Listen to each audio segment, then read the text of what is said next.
sa lugar na to upang purihin, pasalamatan siya. At tunay nga na sa umagang ito is really the Lord.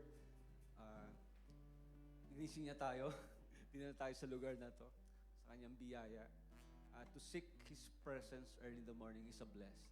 Even Jesus Christ went to the solitary place to pray early in the morning. But for us, we will do the same as a blessing and to be a blessing to others. So, welcome po muli sa ating Don't Watch Prayer. At salamat po sa inyong pagparito. At nandito tayo pang magsama-sama, to have fellowship, to seek presence, to have the power of the Holy Spirit to work in our midst, in our prayer. At iniwala tayo na there's a greater purpose why we're here right now.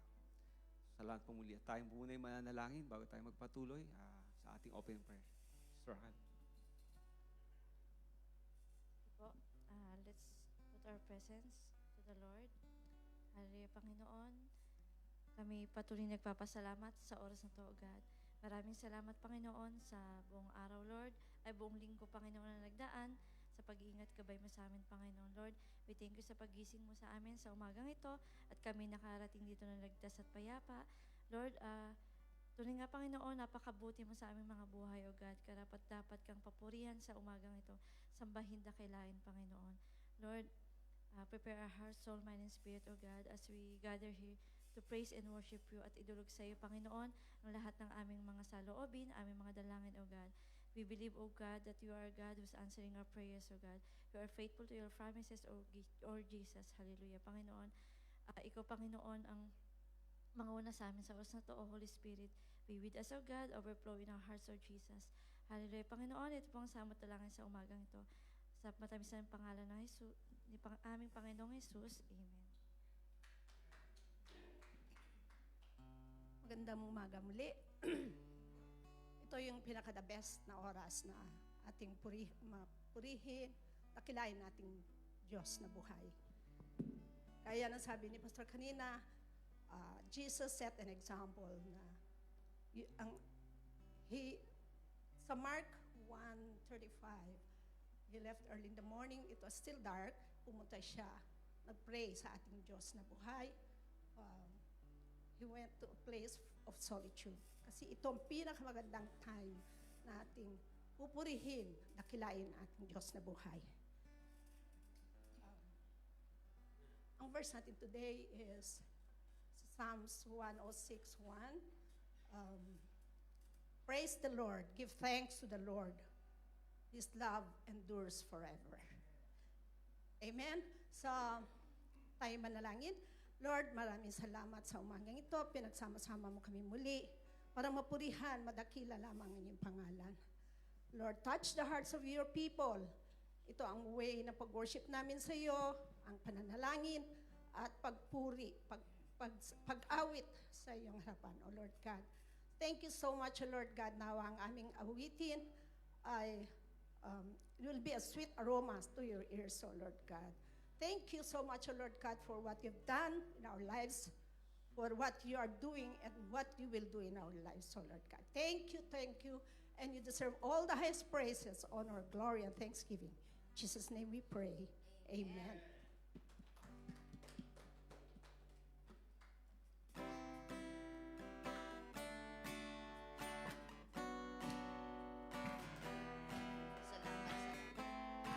Maraming salamat, Lord. Salamat sa iyong kabutihan.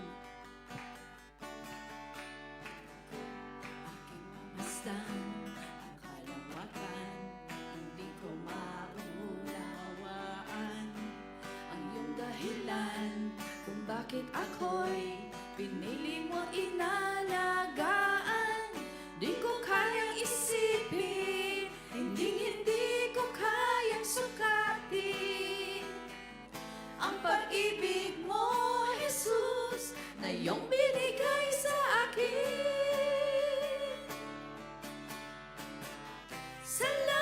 Salamat, O Jesus, sa pag-ibig mo. Walang ibang nagmahal sa akin na katulad mo. Salamat, O Jesus, sa pag-ibig magsasaya sa piling mo. Kung may pagsubok man o kagipitan, ako ay may lalapitan. Ikaw, Jesus, ang aking sandigan, hindi mo ko pababayaan. Di ko kayang isipin, hindi ko kayang sukatin ang pag-ibig mo, Jesus, na iyong binigay sa akin. Salamat, salamat, O Jesus, sa pag-ibig mo. Walang ibang nagmahal sa akin ng katulad mo. Salamat, salamat, O Jesus, sa pag-ibig mo. Ako'y magsasaya sa piling mo. Salamat. Salamat, salamat, O Jesus, sa pag-ibig mo. Walang ibang nagmahal sa akin ng katulad mo. Salamat, salamat, O Jesus, sa pag-ibig mo. Ako'y magsasaya sa piling mo. Salamat. Salamat, salamat, O Jesus, sa pag-ibig mo. Walang ibang nagmahal sa akin ng katulad mo. Salamat, salamat, O Jesus, sa pag-ibig mo. Ako'y magsasaya sa piling mo. Ako'y magsasaya sa piling mo.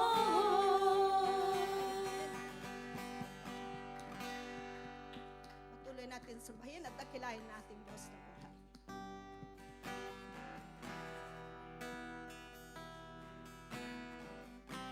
Sukdulang biyaya.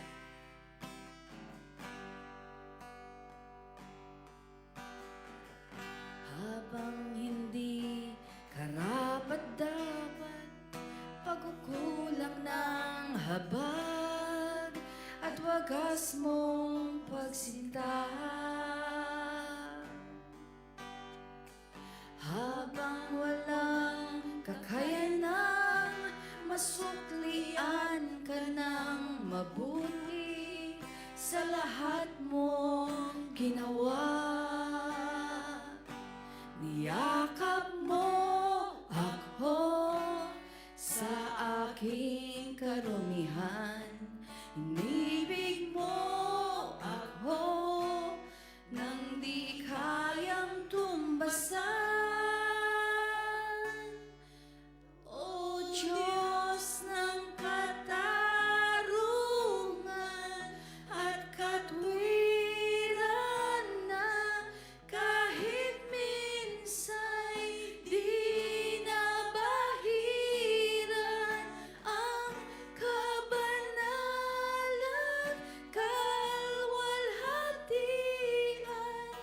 Salamat sa sukdulang biyaya mo, O Diyos ng pag-ibig na mas malawak pa kaysa aking mga pagkakasala. Higit pa sa buhay ko, salamat sa sukdulang biyaya mo.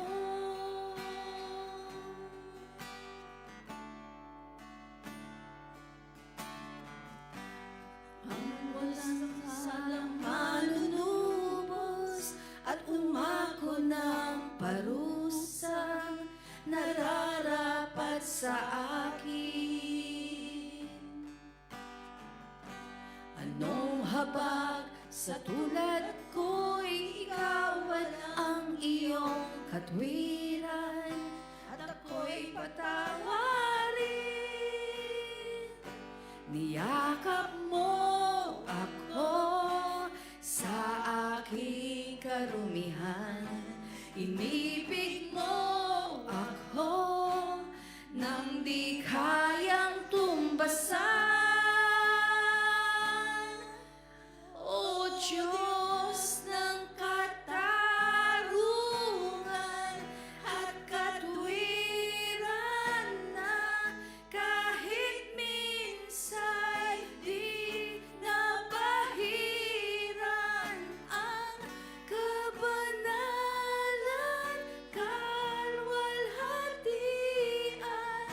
Salamat sa sukdulang biyaya mo, O Diyos ng pag-ibig na mas malawak pa kaysa aking mga pagkakasala.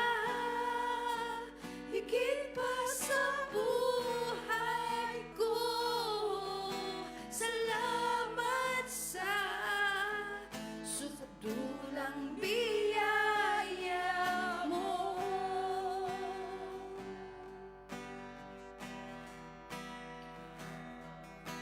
Salamat sa sukdulang biyaya mo.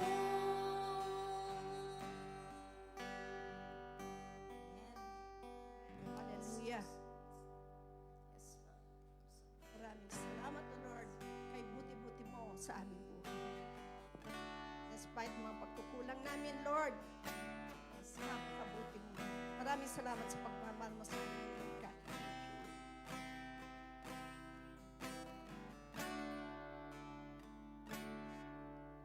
Kay buti mo, Panginoon,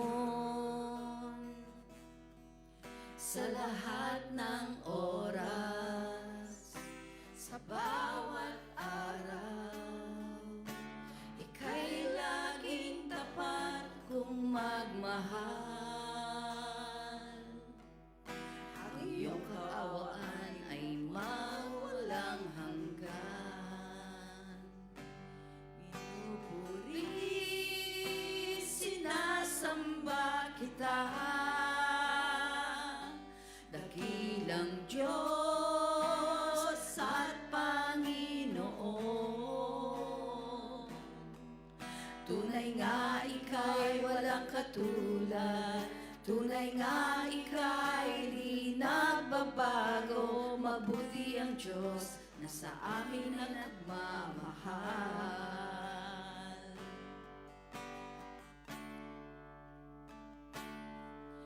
Kay buti-buti mo, Panginoon, sa lahat ng oras, sa bawat araw, ika'y laging tapat kong magmahal. Ang iyong kaawaan ay mawalang hanggan. Pinupuri, sinasamba kita, dakilang Diyos at Panginoon. Tunay nga ika'y walang katulad, tunay nga ika'y di nagbabago. Mabuti ang Diyos na sa atin ay nagmamahal. Pinupuri, sinasamba kita, dakilang Diyos at Panginoon. Tunay nga ika'y walang katulad, tunay nga ika'y di nagbabago. Mabuti ang Diyos na sa atin ay nagmamahal. Pinupuri, sinasamba kita, ang Diyos at Panginoon.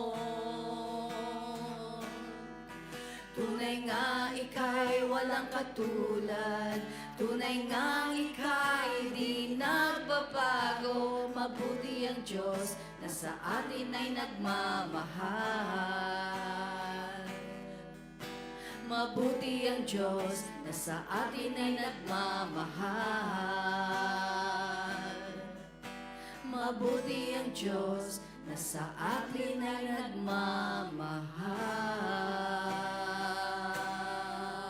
Thank you, Lord God. Narapat kang purihin, sambahin at dakilan. Thank you, Lord God. In Jesus' name we pray.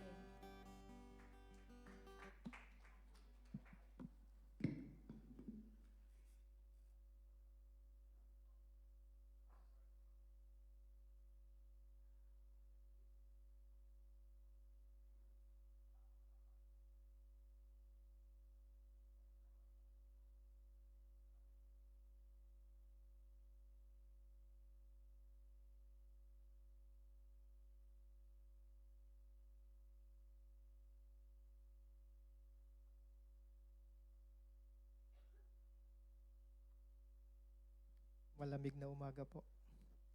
Malamig pa rin po, ano? Kumusta po yung gising natin? Mabuti. Amen. So, mahirap pong makipaglaban, no? Pagdating sa tulog. Talagang mahirap, no? At lalong mas mahirap yung hindi ka sanay na gumising ng mga ganitong oras. So, kaya pag sinabi sa sarili mo, sabihin mo sa katabi mo, good job, you are here for the Lord. Amen. No? Sabi nga, no pain, no gain. Sabi doon, your work for the Lord is not in vain. So, kung may binibigay tayo, may matatanggap. Kung may hirap, may success. Kung may pressure, may transformation. So, yung pong aking isi-share, short exhortation po, yun po yung seeking God at dawn, walking in His light and mercies. So, how can we seeking God early transform our lives? So, una, drawing strength from God through early devotion. So, ano po ba yung ibig sabihin nito? Hindi dahil sa effort natin, but still, it's from the grace of the Lord, no? Meron tayong kalakasan na gagawin ang mga bagay na ito. Our strength is our strength is from His alone. Our dependence is in Him. So second, walking in His light, we're on the right track of this life, no? Nalalakaran natin ng mabuti at kalugod-lugod ang buhay natin. Then 3, embracing new beginnings. May kagalakan tayo sa pagharap sa buhay bawat araw. Knowing na we have God who will never leave us or forsaken us. Di tayo matatakot sa mga darating na araw.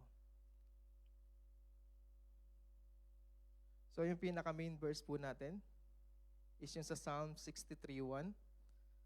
So pwede po bang sabay-sabay natin basahin? 1, 2, 3, go. O God, you are my God. Early I will seek you. My soul thirsts for you. My flesh long for you in a dry and thirsty land where there is no water. Amen. So, sabi nga doon sa verse, no, marami tayong struggle, no?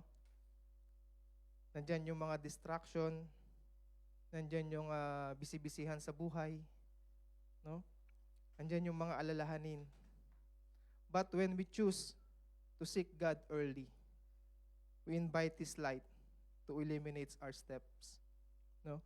His word to guide our hearts, and His mercy to renew our spirit. So, meron lang po akong 3 points na gustong i-share. Point 1 is seeking God early align our hearts with His will. Sabi nga po doon sa main verse natin, O God, you are my God. Early I will seek you. My soul thirsts for you.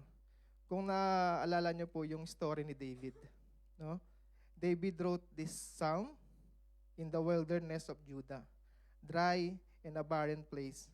Yet, even in such desolation, David's heart longed for God. He recognized to seek God was not just a duty, but deep thirsty in his soul. The praise, I seek, early I seek you. So, suggests not only the time of the day, but also the priority of seeking God before anything else. So kung makikita niyo po diyan bago sinulat ni David yung psalm, ano po ba yung una niyang ginawa? 'Di ba? I seek, nakakita niyo naman po yung naka-praise diyan na I seek you, early I seek you. Hindi sa sinabi na later I seek you, but I seek you early. No? Sabi nga po dun sa sinabi ni Ate Edmer kanina sa Mark, sabi ko nung sinabi ni Ate Edmer, to verse ko din to. Supporting verse ko din. Napakaganda po kasi niyang verse actually. Sabi doon sa Mark 1:35, Now in the morning, having risen along while before daylight, he went out to departed to a solitary place, and there he prayed. So, sino po ba yung pinaka-best example dito? Si Jesus. Di ba po? Si Jesus yung pinaka-best example na dapat nating tularan. No? Kahit napaka-busy niya sa kanya ministry. Di ba kung makikita niyo po doon, kung babalikan niyo po yung story ni Jesus, is napaka-busy niya sa kanyang ministry. No? Early in the morning, he sick, he prayed, he talked to his Father, which is our God. No? Because Jesus knew everything that he need, the guidance, the direction, the blessing, no? His Father in heaven will give it to him. So bago pa natin simulan yung araw natin, we need to pray. Pray first before anything else. No? Kaya napaka-importante na lagi nating talagang sisimulan yung araw natin through prayer. No? Kapag inuuna natin yung ang Panginoon, bago harapin natin yung buong araw, no, inaalay niya yung puso natin, no, sa kanyang will. Our quiet time with God give us peace, strength, and direction. Kung mapapansin niyo po yung compass. Alam niyo po ba yung compass? No? Yung compass, pagka nasa tamang posisyon ka, is talagang naka-align siya. Where's the north, where's the south, east, and west. No? Our soul are aligned with God's purpose when we begin our day in His presence. So first thing first, hindi second, then last. First thing first, we should pray. Amen? Then point number 2 po, walking in the light of God's word provides guidance. So sabi doon sa Psalm 119, 105, Your word is a lamp to my feet and a light to my path. So in biblically term po, no, yung a lamp provide just enough light to illuminate the next step, not the entire path. So kung mapapansin niyo po yung lamp, hindi po siya fluorescent, no? Hindi po siya kagaya nito, na which is pag sinindihan mo, makikita mo lahat. Di po ba? Yung bawat sulok nito. Yung lamp, kasi po, pag yung lamp, hawak mo siya, is makikita mo lang yung, kung ano man yung na kinatatayuan mo. So yun yung, sa katulad ng lampara, hindi naman niya naiilawan yung buong dinadaanan, nalalakaran mo, patungo doon sa pupuntahan mo. Kasi hindi mo siya alam hindi mo alam yung kasunod na step kung alin ba. Iniilawan niya lang kung saan mismo tayo nakatayo. Ang tamang distansya lang para makita mo yung paligid na malapit sa iyo para para magalawan mo. So ibig sabihin po, araw-araw kailangan natin ng lampara. Not only for today, but every day. No? Para magpatuloy tayo di maligaw sa pupuntahan natin. No? Saan ba tayo pupunta? Diba? Eternal life kasama ni Lord. So paano natin masusure na talagang doon ba tayo pupunta? No? Kailangan natin ng guidance, kailangan natin ng ilaw. At yun yung Word of God, yun yung salita ng Panginoon. No?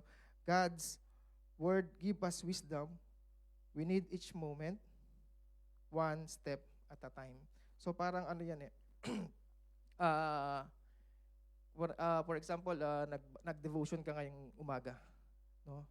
Iba yung para bukas. Hindi yung pag nag-devotion ka na, ngayong araw na to, at yun yung verse mo, yun na yun, the entire life. No, it's not like that po. Pag nagbasa ka ngayon, yun yung kailangan for the day. And then at the next day, kaya nga po sabi is, one step at a time. Hindi siya pangkalahatan. No? Minsan natatakot ka, minsan nakakatakot din, no? Pag di natin nakikita yung susunod nating hakbang. Lalo na kung madilim. Try nyo pong i-close yung eyes nyo. May nakikita po ba tayo? Diba, madilim po. Diba? Nakakatakot yung lalakaran natin pag ganun kadilim.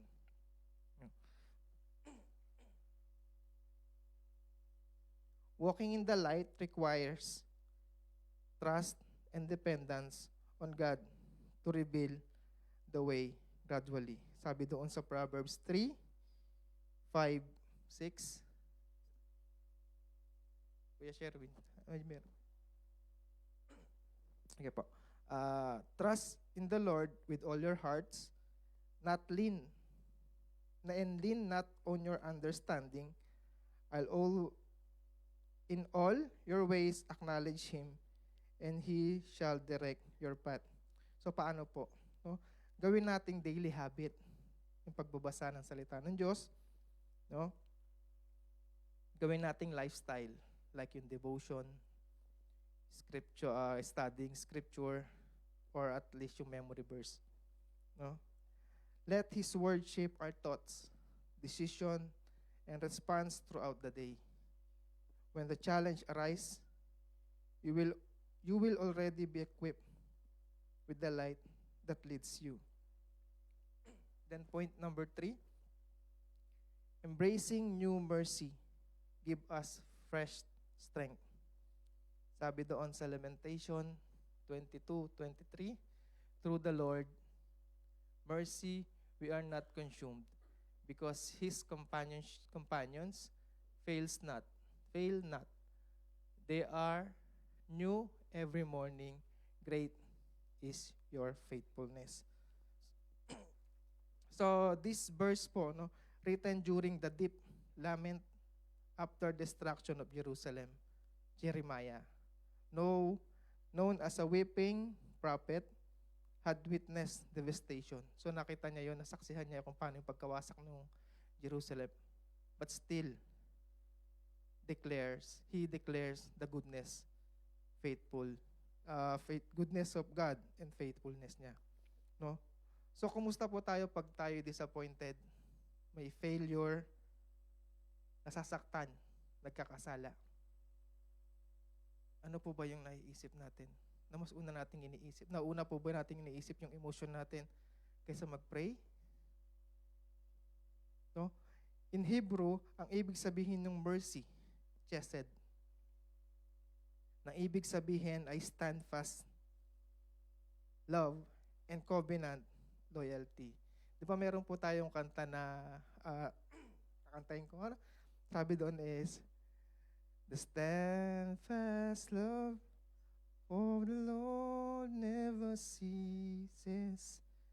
His mercies never come to an end.